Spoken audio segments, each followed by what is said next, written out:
안녕하세요. 모두의 교회 이목사입니다.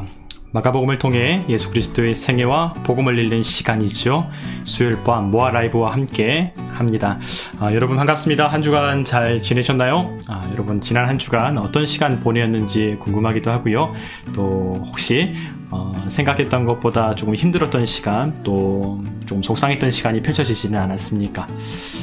어쩌면 오늘 우리가 함께 읽을 하나님의 말씀도요, 우리가 맞이하고 싶지 않은 썩 달갑지 않은 장면을 우리가 함께 읽게 될 텐데요. 바로 예수님께서 체포당하셨던 바로 그 장면이죠. 우리가 지금까지 마가복음의 말씀을 읽어오면서 예수님께서 여러 차례 제자들과 또 수많은 사람들에게 당신의 어떤 그 고난과 그리고 죽으심에 대해서 말씀하셨는데요. 하지만 그것만이 전부는 아니었죠. 우리가 함께 오늘 말씀을 읽으면서 지난주에서부터 계속 이어져 왔었던 그 사건이었죠. 겟세마네에서 함께 힘겹게 기도하신 후에 과연 어떤 상황이 펼쳐지게 되었는지 우리가 함께 말씀 읽으면서 그 시간을 함께 따라가 보고자 합니다. 안녕하세요. 반갑습니다. 모화. 네, 오늘은 제가 하나의 부제를 달았습니다. 그냥 오늘 이 시간을 준비하면서 그냥 오기보다요, 하나의 부제를 준비했는데요. 모두의 배신이라고 하는 조금은 섬뜩한 부제를 달아보았습니다. 어쩌면 그 제목만큼이나 오늘 우리 함께 읽을 말씀이 조금은 우리의 마음을 조금 무겁게 만드는 말씀이 아닐까. 예수 그리스도께서 당하셨던 그 비참하고 그 고독한 그 현장을 보면서 우리는 어떤 시간 또 어떤 주님의 음성을 듣게 될까요? 평소에는 어떤지 모르겠지만 오늘은 어쩌면 더 흥미롭기보다는 조금 무거워질 수도 있는 그런 본문을 함께 읽게 될 겁니다.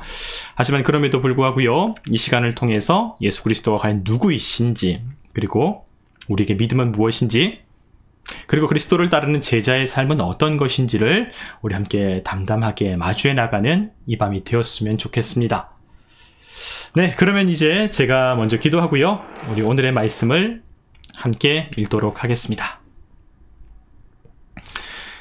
사랑해 주님 감사합니다. 하나님, 이 밤 우리 한 사람 한 사람 모여서 하나님의 말씀을 읽게 하시니 감사합니다. 하나님, 우리가 각자 분주한 일상을 살아갈 때에도 주님께서 우리를 살피시고, 주님께서 우리의 삶 가운데 말씀을 걸어오시고, 주님의 말씀을 통해서 우리가 알지 못했던 세상, 우리가 꿈꾸지 못했던 세상, 또 우리가 느끼지 못했던 세상을 우리에게 말씀하여 주시고 호흡하게 하시니 감사합니다.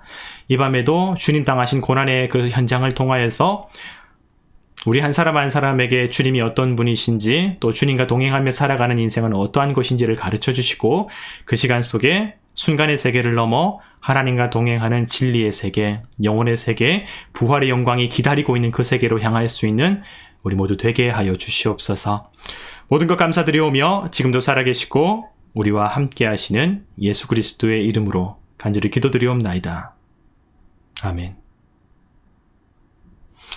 네, 오늘의 말씀 마가복음 14장 43절에서 52절 말씀이죠.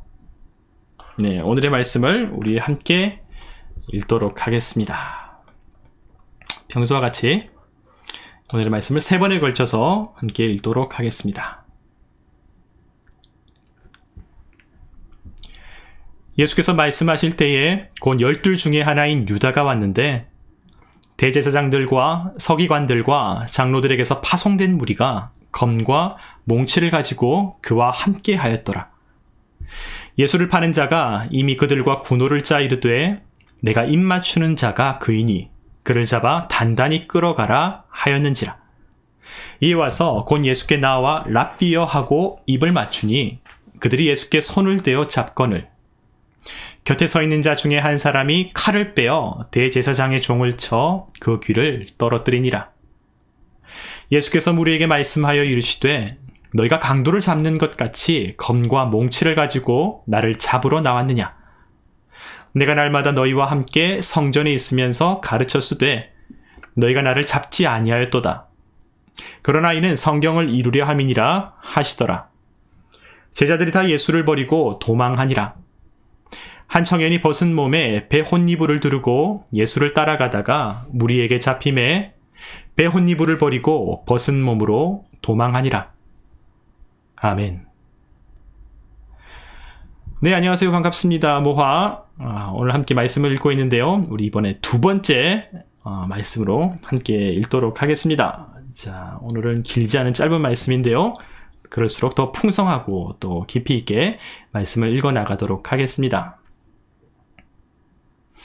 예수께서 말씀하실 때에 곧 12 중에 하나인 유다가 왔는데 대제사장들과 서기관들과 장로들에게서 파송된 무리가 검과 몽치를 가지고 그와 함께 하였더라. 예수를 파는 자가 이미 그들과 군호를 짜 이르되 내가 입 맞추는 자가 그이니 그를 잡아 단단히 끌어가라 하였는지라. 이에 와서 곧 예수께 나와 랍비여 하고 입을 맞추니 그들이 예수께 손을 대어 잡거늘 곁에 서 있는 자 중에 한 사람이 칼을 빼어 대제사장의 종을 쳐 그 귀를 떨어뜨리니라. 예수께서 무리에게 말씀하여 이르시되 너희가 강도를 잡는 것 같이 검과 몽치를 가지고 나를 잡으러 나왔느냐. 내가 날마다 너희와 함께 성전에 있으면서 가르쳤으되 너희가 나를 잡지 아니하였도다. 그러나 이는 성경을 이루려 함이니라 하시더라. 제자들이 다 예수를 버리고 도망하니라. 한 청년이 벗은 몸에 배 혼니부를 두르고 예수를 따라가다가 무리에게 잡힘에 배 혼니부를 버리고 벗은 몸으로 도망하니라. 아멘. 네, 오늘의 말씀 마가복음 14장 43절에서 52절의 말씀인데요. 자, 우리 마지막으로 세 번째로 하나님의 말씀을 함께 읽도록 하겠습니다. 네, 이 말씀의 현장을 우리 함께 깊이 묵상하면서 함께 말씀을 읽도록 할게요. 예수께서 말씀하실 때에 곧 12 중에 하나인 유다가 왔는데 대제사장들과 서기관들과 장로들에게서 파송된 무리가 검과 몽치를 가지고 그와 함께 하였더라. 예수를 파는 자가 이미 그들과 군호를 짜 이르되 내가 입 맞추는 자가 그이니 그를 잡아 단단히 끌어가라 하였는지라. 이에 와서 곧 예수께 나와 랍비여 하고 입을 맞추니 그들이 예수께 손을 대어 잡거늘 곁에 서 있는 자 중에 한 사람이 칼을 빼어 대제사장의 종을 쳐 그 귀를 떨어뜨리니라. 예수께서 무리에게 말씀하여 이르시되 너희가 강도를 잡는 것 같이 검과 몽치를 가지고 나를 잡으러 나왔느냐. 내가 날마다 너희와 함께 성전에 있으면서 가르쳤으되 너희가 나를 잡지 아니하였도다. 그러나 이는 성경을 이루려 함이니라 하시더라. 제자들이 다 예수를 버리고 도망하니라. 한 청년이 벗은 몸에 배 혼니부를 두르고 예수를 따라가다가 무리에게 잡힘에 배 혼니부를 버리고 벗은 몸으로 도망하니라. 아멘. 네, 이것이 오늘 우리가 함께 읽은 하나님의 말씀입니다. 여러분 어떠셨어요? 처음 말씀드린 것처럼 어쩌면 오늘 이 장면은 우리가 조금 한편으로는 썩 달갑지 않고 어쩌면 그냥 읽지 않고 넘어갔으면 다가오지 않았으면 하는 그런 마음이 드는 바로 그 현장을 우리에게 보여주고 있죠. 바로 예수께서 체포되시던 날 밤, 그 현장이 세밀하게 기록되어 있습니다. 네, 우리가 세 번에 걸쳐서 하나님의 말씀을 읽었는데요. 여러분 어떠셨어요? 짧지만 강력한 사건이 담겨져 있는 본문이죠. 내용으로 가장 먼저 그러면 한번 살펴보도록 하겠습니다. 가장 먼저는 이 43절부터 46절까지의 첫 번째 장면이 등장하는데요. 우리에게 잘 알려져 있는 그 악명 높은 이름이죠. 가룟 유다의 그 배신이 등장합니다. 그리고 예수님께서 체포당하시는 모습이 기록되어 있죠. 그리고 두 번째 장면으로 47절부터 50절까지의 말씀이 이어집니다. 약간의 다소간의 저항이 있기는 하였지만 결국 이 제자들은 도망가게 되고요. 예수님께서는 체포당하셔서 이제 붙들려 가시는 장면이 보여지고 있는 것이죠. 그리고 마지막으로 51절과 52절을 통하여서 추가로 한 청년이 도망가는 장면이 말씀 가운데 등장하게 됩니다. 자, 우리가 이렇게 세 번에 걸쳐서 말씀을 읽었지만 어쩌면 자, 딱 하나의 장면으로 얘기해도 좋을 만큼 예수 그리스도의 어떤 이제 제자들과 떠나셔서 거의 죽음의 길로, 이제 순환, 그 고난의 길로 걸어가게 되시는 그 장면이 사실 전체적으로 계속해서 반복되어 나와 있는데요. 여러분 어떠셨습니까? 말씀 읽으시면서, 어쩌면 조금 익숙한 말씀이라 느껴질 수도 있을 것 같아요. 자주 익히 들어서 알고 있고, 또, 구체적인 말씀을 잘 알지는 못한다고 할지라도 이 사건 자체에 대해서는 우리가 너무나 익숙해져 있는 그런 말씀일 수도 있을 것 같아요. 우리가 오늘 마가복음의 말씀을 읽었는데요. 이 마가복음은 최초로 기록된 복음서죠. 그러니까 일종의 처음 이 사건이 일어났을 때 그 사건을 기록하고 또 전달했었던, 그리고 계속해서 사람들에게 전승되어지는 원자료에 가장 근접한 말씀이 바로 이 마가복음이라고 할 수 있습니다. 그래서 이 마가복음이 다른 마태복음이나 누가복음이나 요한복음과는 다르게 가장 짧고 가장 굵직하게 말씀의 어떤 그 분량도 차지하고 있고 그 위치를 차지하고 있는 것이죠. 그래서 사실 우리가 누가복음서나 아니면 요한복음 18장을 살펴보게 되게 되면요, 이 마가복음의 기록보다 훨씬 더 많은 내용들이 추가되어 있는 것을 확인할 수가 있습니다. 예를 들면 오늘 성경 가운데에는 이 귀를 잘린 종의 모습이 드러나 있기는 하지만 그가 누구인지가 확실히 기록되어 있지 않죠. 하지만 요한복음 18장을 보게 되면요, 이 사람의 정체가 무엇인지 이름까지 기록되어 있습니다. 말고라고 하는 이름을 갖고 있고요, 또 그 사람이 베게 된 그 귀는 오른쪽 귀였다는 사실도 기록되어 있죠. 게다가 사실 우리는 이제 종합적인 지식으로 이제 알고 있기 때문에 이 칼을 휘두른 제자가 누구인지도 요한복음의 기록을 통해서 우리가 사실 알고 있어요. 혹시 알고 계시나요? 네, 간결한 것 같죠? 함께 공통적으로 우리가 느끼는 것 같습니다. 칼을 휘두른 그 제자의 이름은 바로 시몬 베드로, 예수 그리스도를 절대로 부인하지 않겠다고 얘기했었던 시몬 베드로죠. 네, 맞습니다. 베드로님. 그렇죠. 게다가 누가복음 가운데는 예수님께서 이 종의 귀를 다시금 붙여주시는, 치유하시는 내용까지 함께 덧붙여져 있고요. 자, 이렇게 사실 우리가 오늘 말씀 읽은 것보다 훨씬 더 많은 내용들, 많은 사건들이 전체 복음서의 어떤 내용들을 보게 되면 우리가 파악하게 되는 내용이지만, 오늘 우리는 마가복음의 말씀을 읽고 있기 때문에 이 본문에 충실해서 말씀을 읽고 또 그 맥락 속에서 이런 하나의 사건이 마가복음을 통해서 기록되고 전달된 방식들과 또 그 속에 담겨져 있는 의미들도 우리 함께 읽어내 보고자 합니다. 여러분 계속해서 말씀해 주셨는데요, 저와 함께 동일하게 간결하다는 반응을 해주셨고요. 또 사실 쉽게 얘기하면 오늘 분량이 상당히 짧죠. 우리가 평소에 이 수요일 밤에 함께 읽는 말씀의 내용보다 상당히 분량이 짧은데요, 아마 거의 오늘이 최단, 거의 역대급으로 짧지 않을까 생각해요. 보통 한 15절에서 한 20절 가까이 그 정도의 말씀을 우리가 함께 읽고 함께 말씀을 또 세밀하게 읽어나가는 시간을 찾고 있는데, 오늘 같은 경우는 상당히 짧죠. 사실 그래서 짧아서 우리가 그냥 이렇게 그냥 어떤 이런 일이 있었구나 하고 넘어가기보다요, 제가 오늘 말씀 준비하면서 좋은 기회라고 생각했어요. 어떤 부분이냐면 우리가 평소에는 말씀을 읽을 때 진짜 1차적으로 말씀 그 자체의 문장과 이 문맥의 내용들을 제대로 살피는데, 파악하는데 강조점을 갖고 있잖아요. 워낙 우리 주변에 말씀을 조금 오독하거나 말씀을 자의적으로 해석하는 바람에 말씀 그 자체의 의미를 제대로 살피지 못하는 경우들을 많이 보고 있어서, 우리가 이 수요일 밤 함께 모여서 가장 중요하게 여기는 일은 가장 구체적이고 가장 온전한 이 말씀의 본래의 의미가 무엇인지,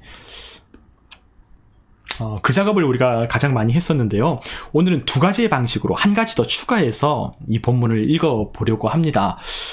무엇이냐면 우리가 평소에 하는 것과 더불어서 일종의 2차 읽기를 추가로 해보려고 그래요. 어떤 방식으로 하려고 하냐면 유비적인 읽기를 한번 해보려고 합니다. 단지 문장의 의미를 넘어서요, 이 사건을 어떠한 관점에서 해석해 가는 것이죠. 어떠한 관점과 어떠한 시각을 가지고 읽어나가는 것이죠. 예를 들면 이스라엘의 역사 속에 하나님의 구원 역사를 기준으로 하여서 일종의 비유를 통해서 비유적인 방식으로 이 말씀을 조금 더 풍성하게 읽어보려고 합니다. 사실 저를 비롯해서 많은 분들께서 우리 한국교회에서 설교 강단이나 아니면 성경 공부를 할 때 가장 많이 읽는 방식이 이 유비적인 방식인데, 모든 어떤 본문들을 예수 그리스도의 십자가와 부활에 대입시켜서 유비적으로 읽는 방식인데, 전통적인 교회의 어떤 성경 읽기 방식이지만 그래서 깊이 있는 통찰도 해볼 수 있는 유익함도 있지만, 제가 이 수요일 밤 이 시간을 통해서 조금 거리를 둔 이유가 있었거든요. 왜냐하면 우리가 사실 현장 교회에서 어떤 설교 시간이나 성경 공부 시간을 통해서 이 시간 어떤 이렇게 유비적인, 자꾸 비유적인 얘기들만 계속 하다 보니까 1차 읽기를 제대로 안 하는 경우가 너무 많아서 말씀의 본래 의미를 많이 놓치는 경우가 있었죠. 그리고 그러다 보면 이 어떤 위험성을 갖고 있냐면, 이 2차 어떤 이 유비적인 해석은, 만약에 이 설교자라든지 성경 공부를 인도하는 사람이 만약 정말 성경의 본래 의미와 정말 상관이 없는데도 해석을 정말 그럴듯하게 해버리게 되면, 그런가? 정말 말씀이 그런 내용인가? 오해하거나 왜곡시키게 되는 경우도 상당히 많이 있거든요. 그래서 물론 의도하고 그런 방식을 사용해서 어떤 이단 사이비 교회들이 그런 방식으로 성경 공부를 잘못된 방식으로 이끌어가는 경우도 있지만, 때로는 그런 의도가 같지 않을 경우에도 조금 위험성이 있기 때문에 오늘은 제가 평소에는 가능하면 좀 자제하고 있었던 부분인데, 오늘은 조금 분량이 많지 않기 때문에 이 두 가지를 더 건강하게 온전하게 할 수 있지 않을까 생각해 봅니다. 오늘 좀 서두가 길었죠? 그러면 우리 한 장면씩 말씀을 구체적으로 읽고 살펴보면서 좀 더 깊은 대화와 또 말씀의 의미를 살펴보도록 하겠습니다. 네, 가장 먼저 우리 43절부터 46절까지 말씀 우리 다시 한번 읽어볼까요? 자, 말씀을 보면요, 이런 말씀이 기록되어 있습니다. 자, 예수께서 말씀하실 때에 43절이죠. 곧 12 중에 하나인 유다가 왔는데 대제사장들과 서기관들과 장로들에게서 파송된 무리가 검과 몽치를 가지고 그와 함께 하였더라 라고 기록되어 있습니다. 자, 가장 먼저 43절 말씀에 보면 세 종류의 인물상이 등장하죠. 세 종류의 인물상. 자, 등장인물들이 등장하는데 단순히 어떤 캐릭터 한 사람 한 사람보다도 어떤 세 종류의 인물상이 등장합니다. 가장 먼저는 누구이죠? 예수 그리스도. 오늘의 주인공이라고 해야 하는데 사실 좀 서글프죠. 비극의 주인공. 자, 오늘의 말씀 가운데 가장 먼저 체포당하시는 예수님과 또 그분과 함께 있었던 제자의 무리가 가장 먼저 등장하고요. 또 그분을 붙잡기 위해서, 체포하기 위해서 온 종교 지도자들의 수하가 등장합니다. 여기 사실 잘 살펴보면요, 조금 의외의 모습이 기록되어 있는데요. 말씀해 보면 43절에 이렇게 나와 있어요. 대제사장들과 서기관들과 장로들이 아니라 그들에게서 파송된 무리라고 기록되어 있습니다. 그들이 검과 몽치를 가지고 그와 함께 하였더라라고 말씀해 주시죠. 자, 여러분 어떠셨어요? 그리고 마지막 세 번째로는 배신하는 가룟 유다가 있고, 이 세 인물상이 등장하는데, 그래서 이 가룟 유다의 배신을 통해서 이 종교 지도자들의 수하들이 예수님을 체포하는 장면, 이 세 인물상의 어떤 역할과 활동을 통해서 오늘의 말씀이 전개되는 것을 보게 되면서 우리가 그런 어떤 주체들의 어떤 행동을 조금 정리를 하고 보게 되면 좀 더 긴장감 있게, 생동감 있게 볼 수 있겠죠. 그런데 아까 제가 잠깐 집중하고 언급했던 것처럼요, 이 예수님을 체포하러 온 사람들을 한번 살펴보려고 해요. 여러분 어떠셨어요? 오늘 말씀 읽으시면서. 저는 사실요, 그 예수님을 붙잡으러 온 사람들 있지 않습니까? 여러분은 어떻게 생각하는지 아직 제가 잘 파악하지 못했지만요, 저는 사실 예전에 어떻게 생각했었냐면, 혹시 저랑 조금 비슷한 생각을 하신 분이 계실까요? 대제사장이나 지도자들이 직접 예수님을 붙잡으러 출동한 줄 알았어요.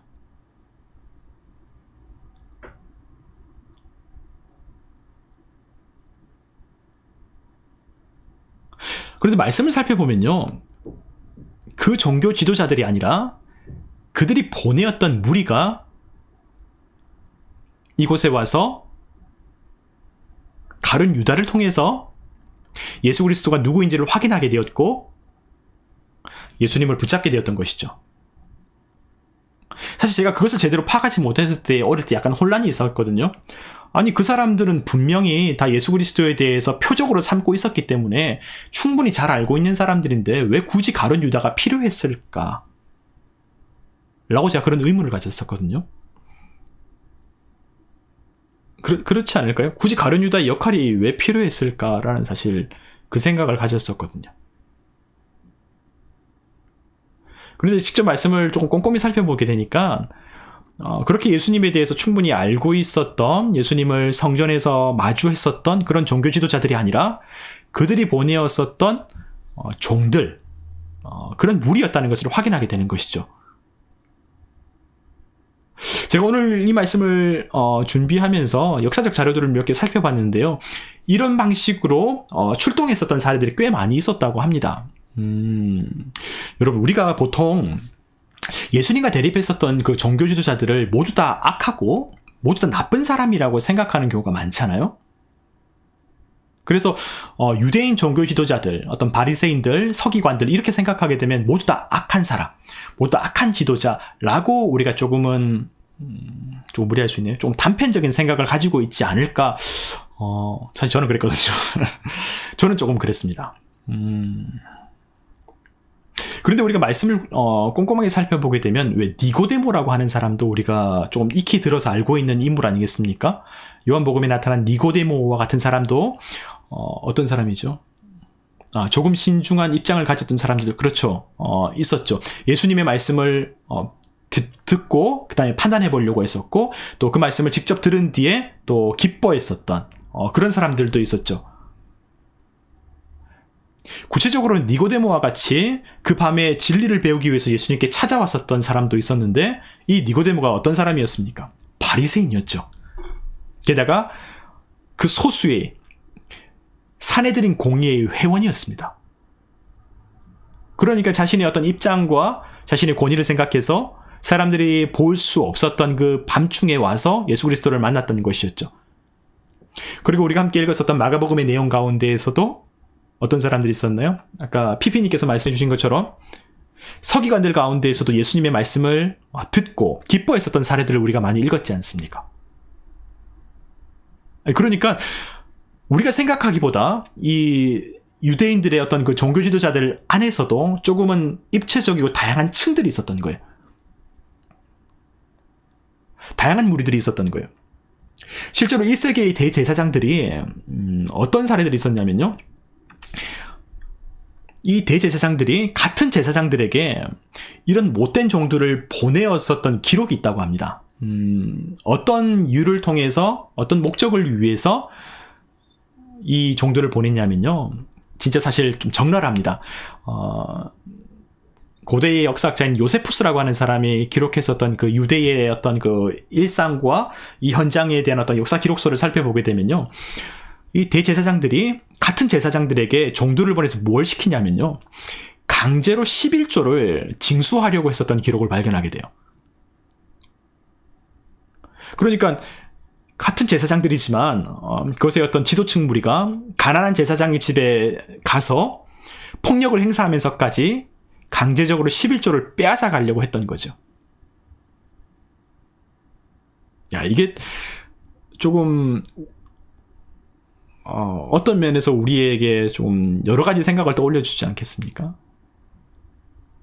사실 이런 사례들은 오늘도 마찬가지로 있거든요. 이런 조금은 강압적인 방식의 어떤 목회자들 사이에서도 어떤 세력과 어떤 그들의 어떤 가지고 있는 권위에 따라서 조금 건강하지 못한 일들을 행사하는 모습을 보게 되죠. 예를 들면 사실 이거 얘기를 드려야 되나? 사실 되게 제가 떠오른 얘기가 있는데 제가 사실 이 시간이 그냥 희화화하는 시간이면 더 이걸 막 자랑스럽게까지는 아니라도 조금은 막 가볍게 얘기할 수 있겠는데 사실 조금 조심스러워요. 왜냐하면 예를 들어 오늘 저는 대한예수교 장로회에서 장로교 교회에서 통합측 교단에서 사역을 하고 있는 현직 목사지 않습니까? 오늘날 저희 교단에서 목회자가 만약에 총회 연금을 내지 않게 된다면, 야, 이런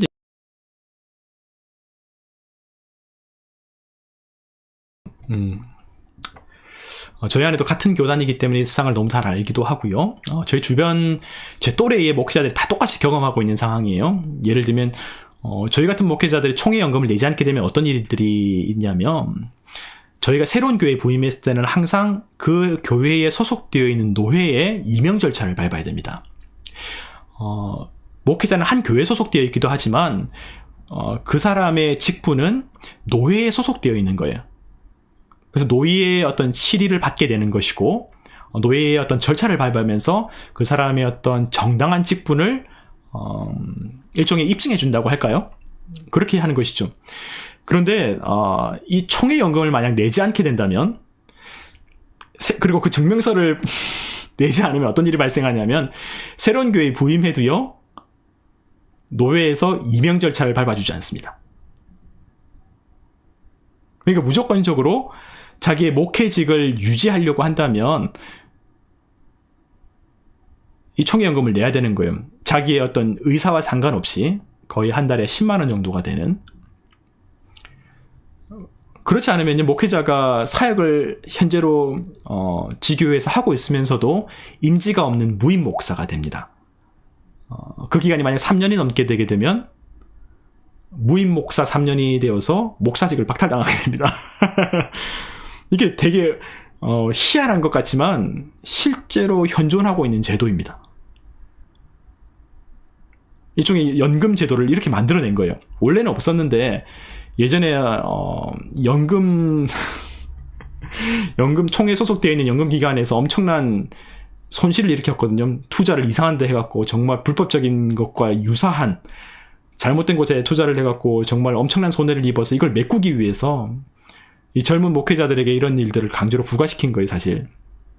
그래서 지금 젊은 목회자들은 최소 10년 이상을 연금을 내야지 본인의 어떤 원금을 받을 수 있게 되는 이런 조금 좋지 못한 방식으로 이 제도가 형성되어 있습니다.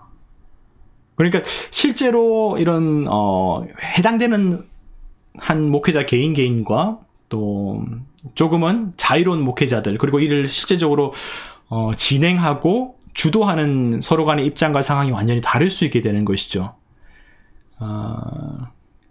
괜한 비유를 들었나요? 하지만 사실이죠. 그것이 많은 목회자들에게 족쇄가 되고 또 위험한 상황으로 사실 오기도 해서 저는 개인적으로 대단히 비판적으로 가지고 있는 입장을 갖고 있고요. 또 좋지 못한 방식이라고 생각합니다. 하지만 그런 일들을 수행하게 될 때에 그분들의 어떤 매너와 그분들의 어떤 개인적인 성품과 무관하게 그런 일들을 집행하는 이들의 위세나 힘들이 엄청나게 강력하게 다가오는 거예요, 상대방에게는. 자, 다시 성경의 현장으로 돌아가 보도록 하겠습니다. 그런 면들을 생각하게 본다면 같은 제사장들 안에서도 그들의 위치와 그들의 상황에 따라서 상당히 다양한 입장과 또 고충을 가지고 있는 사람들도 있었겠죠. 또 한편으로는 오늘의 바로 그 일을 직격탄으로 맡고 계시는 예수 그리스도께서 그 정말 위세 높은 그 종들의 다가오는 그 발자국 소리,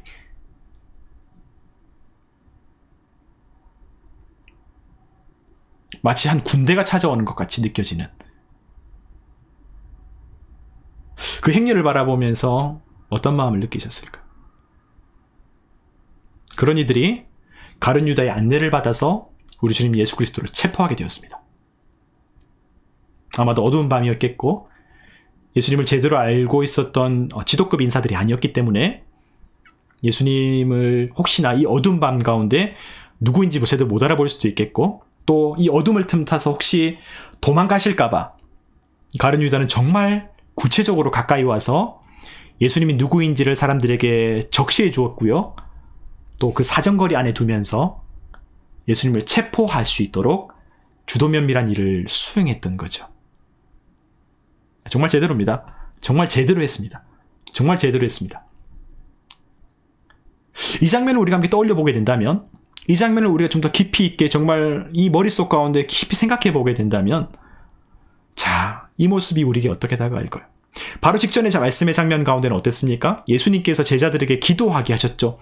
예수님은 정말 하나님과 독대하시면서 이 고난의 잔이 피해갈 수 있기를 바라셨고, 제자들에게 함께 기도해 줄 것을 요청하셨는데, 아마 이 가룟 유다는 그때 슬그머니 빠져서 이 사람들을 몰고 와서는 예수님을 위하는 척 가까이 다가와서 겉과 속이 다른 행위를 했던 거예요.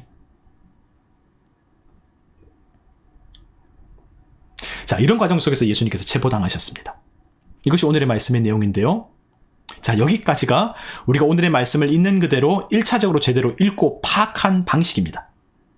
자, 그러면 이제 이 말씀을 제가 오늘 말씀드린 것처럼 유비적인 방식으로 한번 읽어보도록 하겠습니다.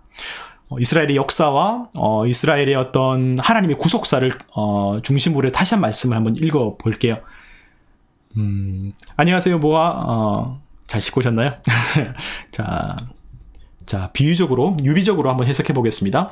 우선 가장 주목할 만한 점이 무엇입니까? 바로 이 가룟 유다의 배신입니다.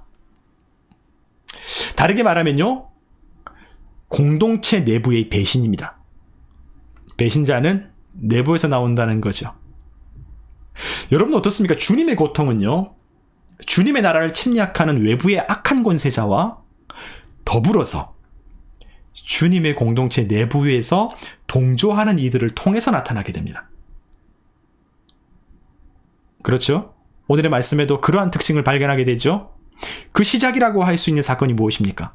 아담과 하와의 범죄 아니겠습니까?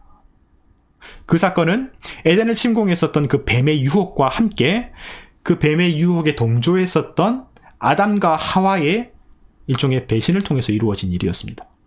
하나님의 말씀을 신뢰하고 말씀을 붙잡고 순종하지 않았고, 하나님 말씀을 어기고 뱀의 의해 어떤 유혹을 따름으로 인해 생겼었던 에덴의 그 뼈아픈 사건이 인류의 범죄의 출발이었던 거죠. 게다가 구약 성경 가운데 기록되어 있는 이스라엘의 역사를 한번 생각해 볼까요? 그들의 범죄를 한번 생각해 보겠습니다. 어떻게 그들이 하나님을 떠나게 되었고 하나님의 어떤 슬픔과 상심을 자아내게 되었습니까? 단순히 이방 나라의 공격만이 아니라요, 우상을 숭배하고 동포들을 괴롭게 만들었었던 내부의 악한 권세자들을 통해서 이루어진 일이었습니다. 이스라엘 역사죠.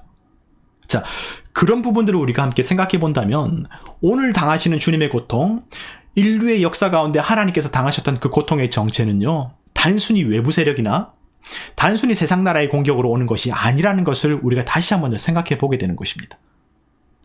여러분, 이스라엘은 그들의 역사 속에 세상 나라의 공격을 가장 큰 위험거리로 생각했었어요. 그냥 배고픔도 힘들겠지만, 경제적으로 어려운 것도 힘들겠지만, 세상 나라가 공격해올 때, 외부의 세력이 공격해오게 될 때 우리가 가장 큰 위험거리라고 생각했던 거예요. 대표적인 예로 북이스라엘을 멸망시켰던 그 아수르, 그 제국, 남유다를 멸망시켰던 바벨론 제국, 지금은 로마가 이스라엘을 점령하고 있지만 과거에는 블레셋이 그 대상이었죠. 그 외부의 세력을 두려워했기 때문에 그 외부의 세력과 대처하기 위해서 이스라엘은 하나님께서 원치 않으셨던 왕을 세웠고, 하나님보다 왕과 왕의 군대를 더 의지했던 거죠.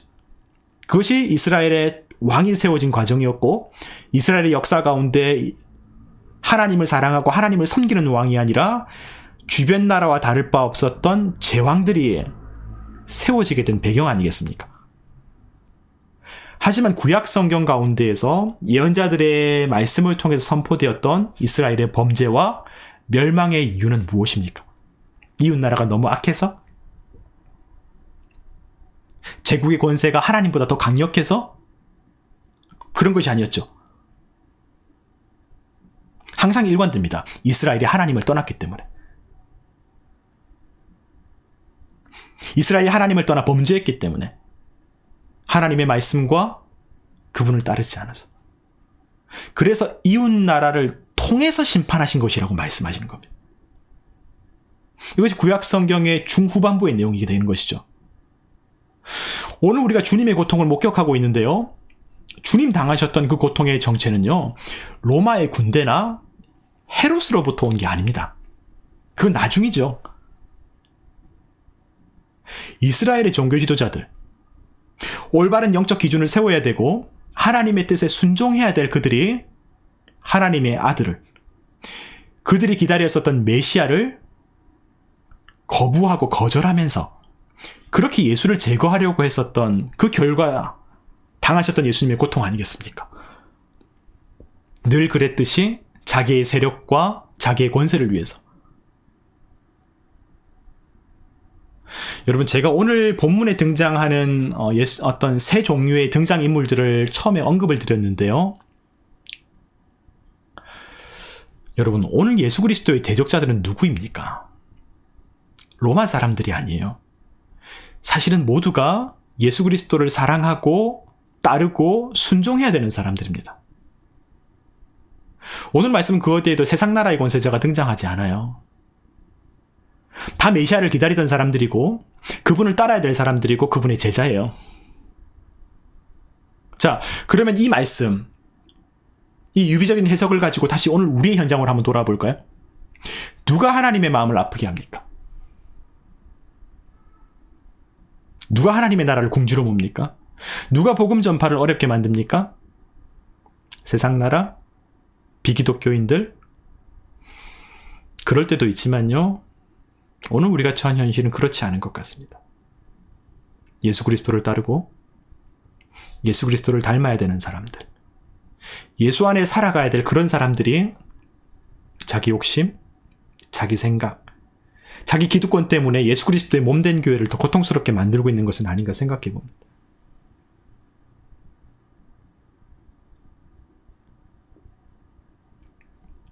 여러분, 그들이 누구이죠? 대형교회? 정치 목사? 거짓 신앙인들? 그럴 수도 있지만 성경이 오늘 우리에게 보여주고 있는 모습은요, 그것보다 훨씬 더 근본적이에요. 예수와 함께 죽기를 각오한 사람들,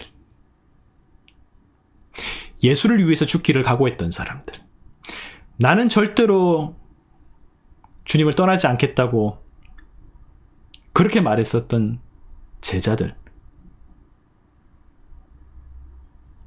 그들이 예수님을 배신했습니다.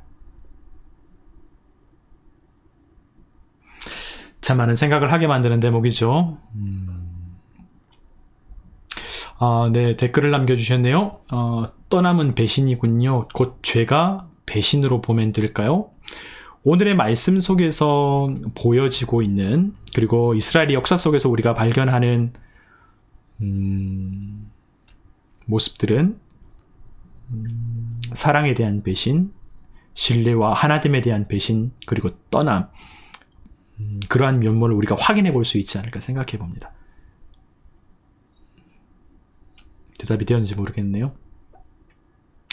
네, 이제 두 번째 장면을 보면요, 47절부터 57절 말씀 보면 아까 우리가 했던 얘기들이 사실 잘 드러나 있어요. 한 제자가 대제사장의 종을 그 종의 귀를 칼로 쳐서 이제 잘라버리게 되고 험악한 분위기가 연출되죠. 잠깐 한번 볼까요, 말씀? 자, 말씀 한번 살펴보도록 하겠습니다. 자, 47절 말씀 보면 이렇습니다. 곁에 서 있는 자 중에 한 사람이 칼을 빼어 대제사장의 종을 쳐 그 귀를 떨어뜨리니라. 예수께서 무리에게 말씀하여 이르시되 너희가 강도를 잡는 것 같이 검과 몽치를 가지고 나를 잡으러 나왔느냐?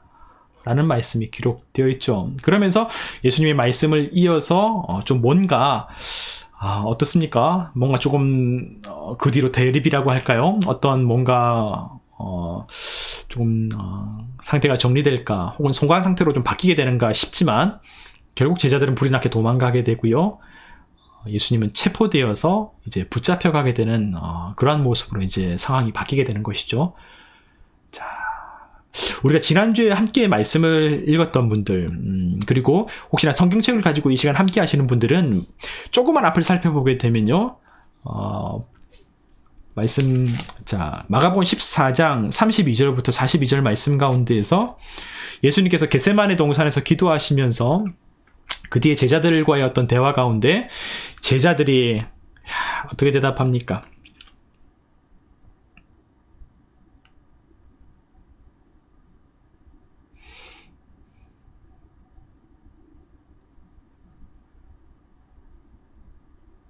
그 전이죠. 31절 말씀. 베드로가 힘있게 말하되 내가 주와 함께 죽을지언정 주를 부인하지 않겠나이다 하고 모든 제자도 이와 같이 말하니라. 그 말씀을 우리가 기억할 겁니다. 야, 사실 이게 며칠 뒤가 아니고요. 몇 년 뒤도 아니고 그날 밤에 같이 있었던 나의 일입니다. 동일한 인물들이에요. 예수를 지키겠다고, 나는 죽어도 떠나지 않겠다고, 배신하지 않겠다고 말했던 그때 그 제자들. 예, 모든 제자예요. 모든 제자도 이와 같이 말하니라. 결국 모든 제자가 다 떠났죠. 여러분, 오늘 말씀 읽으면서 어떻게 묵상하셨어요? 저는 아까 이렇게 두 가지 방식으로 말씀을 읽고 또 느낀 부분들을 함께 얘기를 나누면서 오늘의 현장에서 제가 느끼고 있는, 또 제가 생각하고 있는 그 부분까지 좀 솔직하게 얘기할까요? 그런 부분들을 다 조금 말씀을 드렸는데요. 여러분은 어떠셨습니까? 그렇죠. 결국 말씀하신 것처럼 주님은 어떻게 견디셨을까요? 주님은 어떻게 견디셨을까요? 참 그 한마디가 되게 우리 마음 가운데 깊이 다가오죠. 주님은 어떻게 견디셨을까? 주님이 당하셨던 그 마음, 그 고통, 그 고독. 그러니까 주님께서 당하셨던 그 고난, 그 순환의 정체가 상당히 입체적입니다. 저는 이런 부분이 약할 것 같아요. 이런 어떤 정신적 데미지, 영적 데미지가 되게 클 것 같아요. 사실 그렇잖아요. 우리 육체적인 어떤 피로나 이런 부분도 사실 쉽지 않은 일이지만, 사실 우리 신앙생활을 해나가는 경우에는 사실 그런 경우가 많거든요. 우리가 사실 신앙생활을 하다 보면 어떤 경제적인 이득이나 어떤 눈에 보이는 성과나 어떤 이런 게 사실 우리를 기쁘게 하고 어떤 힘이 되기보다도 함께하는 사람들과의 어떤 유대감, 그 가운데서 겪었던 어떤 끈끈함, 그리고 그때 어떤 경험하게 되는 어떤 기쁨, 그런 부분들이 있잖아요. 보람. 그 부분들이 우리가 현실은 힘들고 척박해도 우리의 어려움들을 이겨나가고 또 견뎌나가게 만드는 귀한 힘이 되거든요. 근데 목회자들이 소위 전문 용어로 현타가 올 때가 있습니다. 정말 되게 큰 허무함과 비참함을 느낄 때가 있어요. 저는 목회자의 입장으로서. 정말 예수님이 당하셨던 그 마음이 뭐 사실 비교할 건 아니지만 우리가 감히 얘기할 수는 없겠지만 내가 뭔 일을 했지? 이거 내가 왜 이 목회 왜 해야 되나? 정말 이런 생각이 들 때가 있어요. 가끔씩. 자, 여러분, 오늘의 말씀을 읽으면서요, 각자가 여러 가지 방식으로 느끼게 되는 어떤 마음이 있을 것 같습니다. 어떤 분들 가운데는 각자의 어떤 신앙생활에 대한 반성이 생길 수도 있겠거든요. 네. 제자들이 주와 함께 죽겠다고 한 그 당시에는 그거 진심이었다고 생각이 들어요. 그런데 사람이 너무 나약하다 보니 두려움 앞에서 도망갈 수밖에 없는, 어쩔 수 없는 연약함 때문에. 저도 동감합니다. 저도 같이 생각합니다. 한편으로 우리가 항상 두 가지 부분을 생각하게 되죠. 그럼에도 불구하고 우리의 선택은 냉엄한 것이고, 결국 우리는 선택의 결과에 따라 살아가는 인생들이고, 그리고 결과를 책임져야 하는 인생이기 때문에 우리의 선택과 결과에 대해서 냉정한 있는 그들의 얘기들을 할 수밖에 없는 하나의 측면과, 또 한편으로는 그럼에도 불구하고 우리가 완전하지 않다는 우리의 존재의 실존을 사실 얘기할 수밖에 없는 것이죠. 그 가운데에서 우리가 예수 그리스도를 포기하지 않고 주님께로 향하고, 또 그 가운데 찾아오시는 부활의 주님을 만나게 되면서 나중에 또 이 제자들이, 그때는 뭐 호언장담 이런 부분 나오지도 않지만 실제로 이 제자 베드로와 이 초대교회의 지도자들이 나중에는 정말 이름도 없이 빛도 없이 자기의 삶 속에서 복음을 위해서 순교하게 되는 일들을 당당하게 감당해내거든요. 그래서 바로 이 부활의 사건, 예수 그리스도의 죽음을 목격하고 다시금 그 죽음 너머의 세계, 그 부활의 현장을 목격하기 이전의 제자들과 이후의 제자들이 완전히 달라지게 되는, 교회의 역사는 부활 이전과 부활 이후에 완전히 달라진다고 하는 것들을 우리가 사실 실제로 말씀을 통해서 우리가 목격하게 되고, 또 우리의 신앙 또한 마찬가지가 아닐까 생각하게 되는 것이죠. 우리의 삶과는 정말 부활의 신앙이 우리 가운데 경험되어지고, 그 부활의 주님과 함께 동행하는 삶이 우리의 인생 속에서 고백되어지게 된다면, 우리의 실존과 정체는 나약하고 비굴한 인생들이지만, 그러나 결코 우리의 삶이 그것으로 끝나지 않는다는 것. 나는 연약하지만 우리를 새롭게 하시고 살리시는 부활의 주님께서 우리를 완전히 새로운 인생으로 인도하신다는 것을 우리가 믿고 의지하기 때문에, 우리가 이 쉽지 않은 과정들을 포기하지 않고 읽어내는 것이고, 정면으로 마주하는 것이고, 또 그 주님을 의지하고 소망하면서 우리가 신앙생활을 하는 것 아니겠습니까? 자, 그런 용기를 가지고 자, 오늘도 계속해서 말씀을 함께 돌이켜보면요, 여러분, 저는 오늘 말씀 읽으면서요, 한편으로 또 의외의 구석을 제가 발견했습니다. 여러분도 어쩌면 감지하셨을 것 같은데, 마가가 의도한 건지는 모르겠어요. 그런데 여러분, 오늘 말씀 속에요, 성경이 가룟 유다를 처음 언급한 이유로 어떻습니까?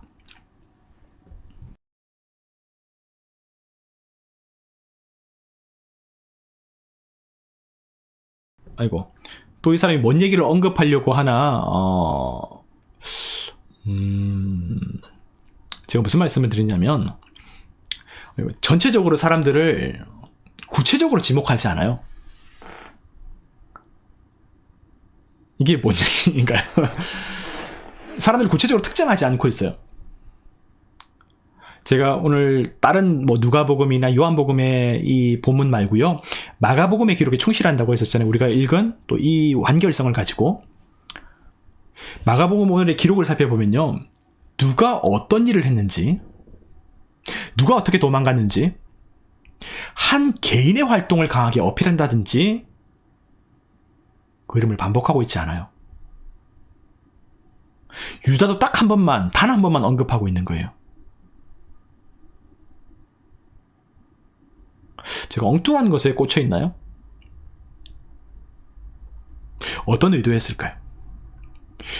이 말씀을 기록하고 전달하고 있는 이 성경의 모습을 통해서 여러분, 우리는 어떤 의미를 생각해 볼 수 있을까요? 이 작은 것을 묻고 기도하는 것을 우리는 묵상이라고 얘기합니다. 성경은요, 오늘 이 사건에 집중하고 있습니다. 이 비극적이고 고통스러운 사건에 초점을 두고 있는 것이지, 누가 그 일을 저질렀는지, 누가 얼마나 부끄러운 일을 했는지, 그 사람 개인을 추궁한다거나 고발하기 위함이 아닙니다.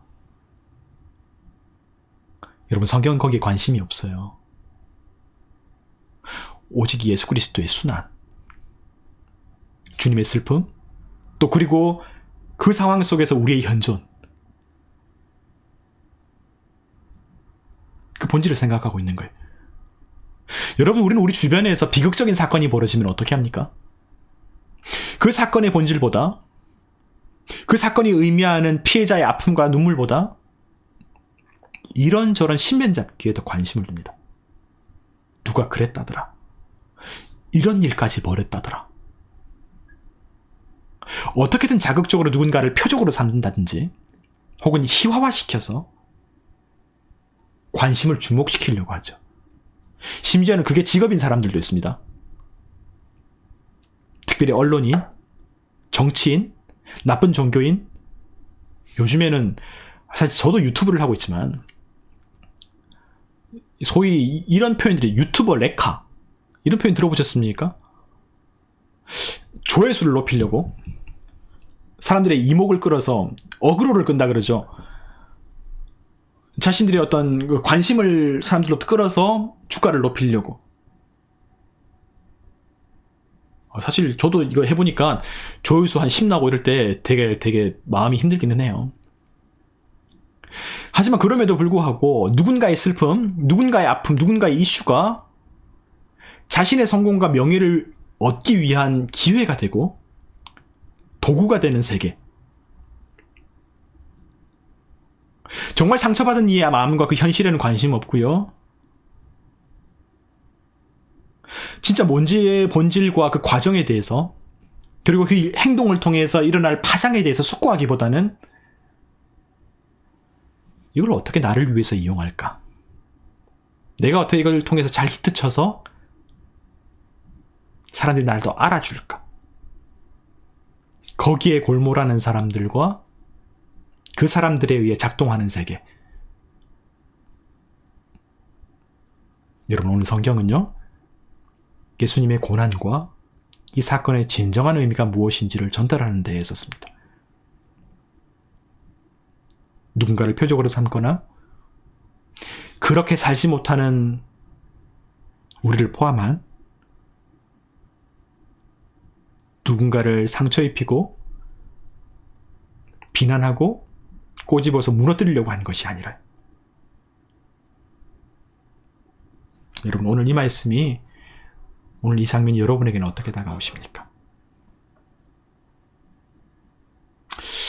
마지막 장면으로 향해 보도록 하겠습니다. 자, 51절부터 52절의 장면인데요. 자, 우리 마지막 장면들 한번 볼게요. 자, 마지막 장면, 사실 조금 조금 의외의, 좀 뜬금없는 장면이라고 생각하는 분이 계실지도 모르겠습니다. 한 청년이 등장하는데요.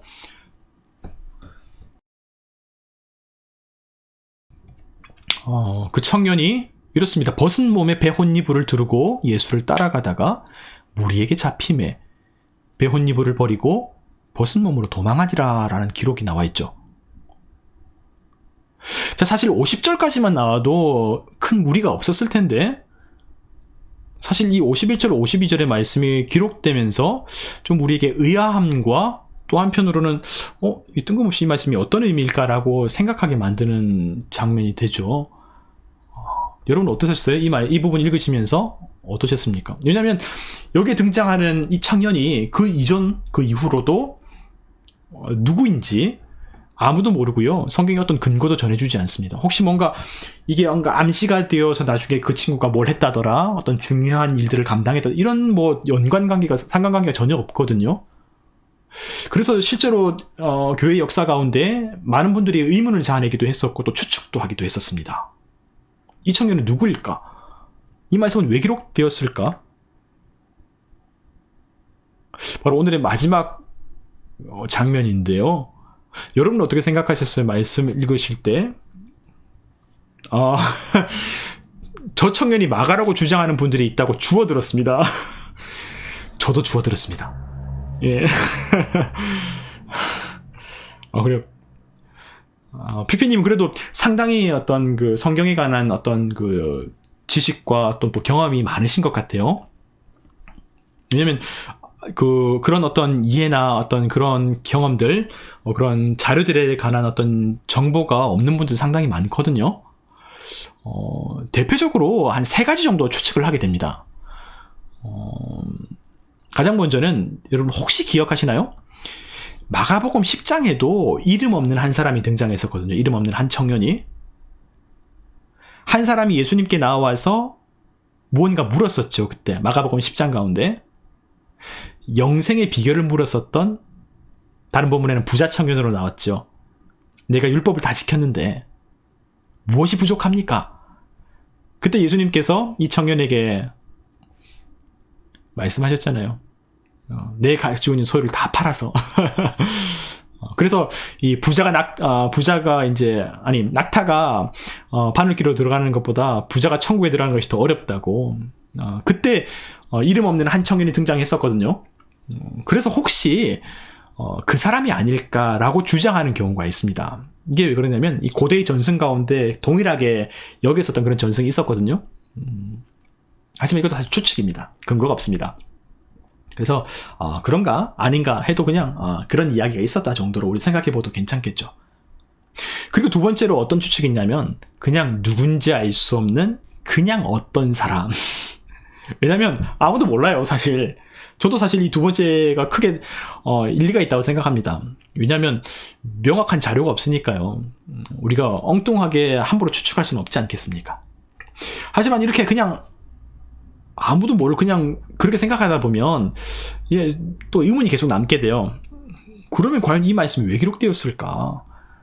그리고 마가는 이걸 어떻게 알아서 기록했을까? 그런 의문이 남는 거예요.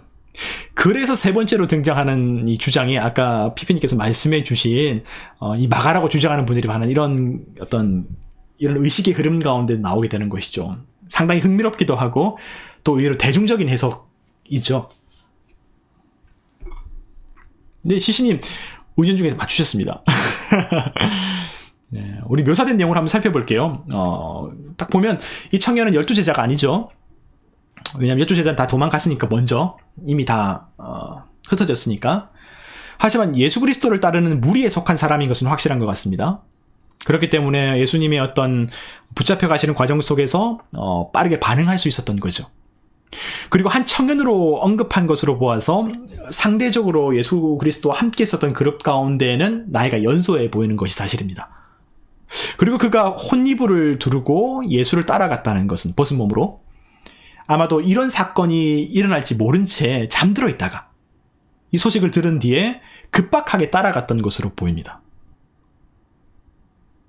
이런 몇 가지의 단서를 고려해 봤을 때에 많은 이들이 바로 이 사람이 예수님과 가까이 있었지만 12제자는 아니었던, 그리고 그 소식을 바로 접할 수 있었던 함께 머물러 있었던 사람들 중에 한 사람, 바로 그리고 아무도 모를 법한 이 사건을 알고 있는 바로 그 사람, 바로 이 성경의 기록자 마가가 아닐까 추측하는 배경이 되게 됩니다. 그가 마가의 다락방에서 성찬을 준비할 수 있도록 제공했었죠. 부활 이후에도 제자들이 예루살렘에 머물 때에 함께 하면서 나중에는 사도 바울과 선교도 떠나게 되고 베드로를 도우면서 초대교회의 중요한 역할을 하면서 베드로를 통해서 이 사건, 이 예수 그리스도 함께 있었던 공생의 사건들을 듣고 나중에는 최초의 복음서를 기록하였죠. 그러니까 자기 이름을 언급하지는 않았지만 그 사건을 알고 있었던 유일한 사람, 예수 그리스도의 고통과 부활의 사건을 모두 경험했었던, 그 역사를 알고 있었던 사람, 사실 바나바의 조카이기도 하고요. 그 본인만이 알고 있는 그 비참한 그 자기 고백을 했던 게 아닐까라고 추측하는 것입니다. 그런데 여러분, 이것도 명백한 증거는 없습니다. 흥미롭지만 사실 추측이죠. 하지만 이런 과정들을 함께 생각해 보고 싶었어요. 여러분과 함께. 어디 가서 그렇다고 저기 인터넷에 있는 어떤 이 목사가 마가라더라. 이건 아닙니다. 사실 이 사람은요, 이름 알지 못할 이 청년은요, 결국 예수 그리스도를 따르는 모든 그리스도인들을 상징하고 있습니다.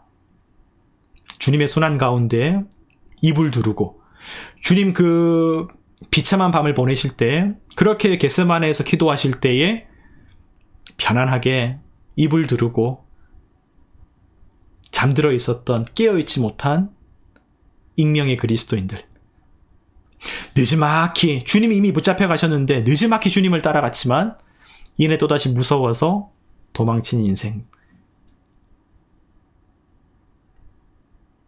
마가는 이런 인생들을 우리에게 보여주면서요, 그 동시에 그렇기 때문에 이런 모든 인생들조차도 다시 주님을 따를 수 있는 길이 열려있다는 것을 우리에게 보여주고 있습니다. 주님께서 고통을 넘어 이 비참한 순환을 넘어서 부활의 영광을 향해서 걸어가게 되실 때에,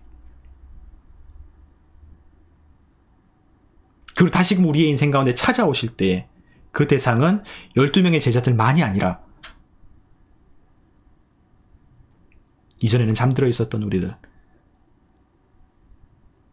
이전에는 느지막이 주님을 따라갔던 우리들, 이전에는 그러다 다시 조금 위험해지니까 도망쳤던 우리들,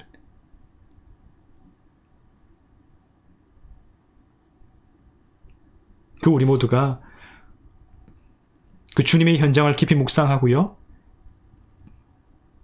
다시 주님께로 나아가는 회개의 삶을 고백하게 된다면 하나님께서 허락하셨던 그 사랑과 부활의 영광이 우리에게도 찾아올 것을 믿고 의지하고 기대해 볼 수 있는 것 아니겠습니까?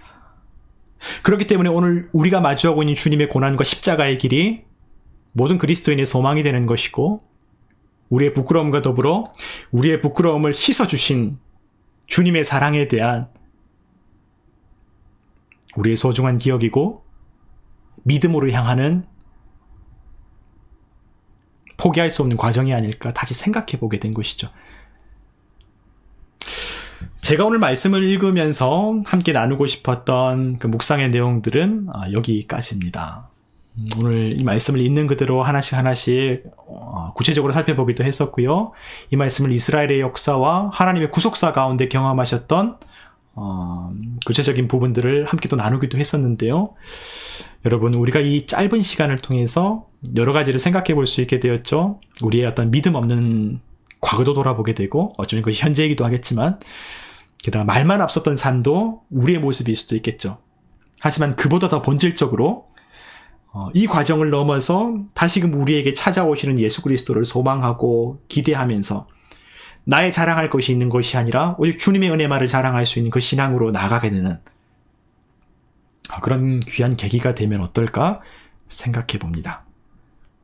오늘의 시대에 필요한, 그리고 오늘의 교회에 정말 소중한 하나님만을 높이고 주님만을 생각하는, 주님만을 자랑할 수 있는 믿음의 삶이 저와 여러분의 삶이 되었으면 좋겠습니다. 네, 응답은 우리 각자의 몫이겠죠. 네, 제가 준비한 오늘 성경 읽는 밤 첫 번째 시간은 여기까지입니다.